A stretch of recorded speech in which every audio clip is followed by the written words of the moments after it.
I am smoking some sausage,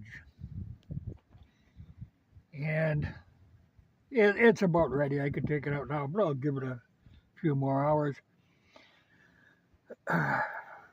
It's always aggravated me that the sausage that's on the market now is really horrible, pasty stuff. It's so much better if you make your own. And this is probably around $50 worth of meat and the casings and the seasoning. But I want to try something. This stuff will keep. I know I had an uncle that used to have I guess it used to be a coal room in his basement, and he'd just hang the stuff in the rafters. It would keep, forever. But what I want to do is a neighbor, a woman, used to do a thing that she was an old bat. Uh, but one redeeming quality that she was a hell of a cook. And one thing she would do that I have never seen anybody else do was to can sausage.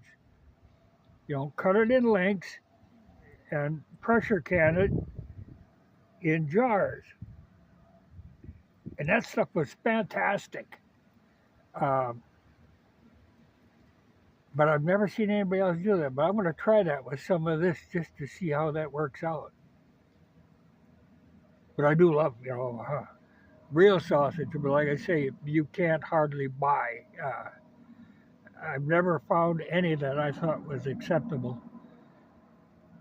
But I do like good sausage. But the same with like ham and bacon. That stuff should keep. But the stuff that is available will not keep. You got to do it yourself. It's kind of a joke, really. Uh, like I say, bacon. I mean, bacon. You should be able to. It should be able to be shelf stable. But a lot of that stuff is made with, like this liquid smoke. It isn't really cured. It's just flavored. But that doesn't preserve meat. Smoking preserves meat. But I do have to try that canning. That was intriguing. She's dead now, but like I say, she was a battle axe, but she could cook anything. Uh, from she made the best bread and the best fried potatoes, and all the way up to wedding cakes. She made wedding cakes for everybody. She was a hard worker, but she canned sausage, and I got to try that.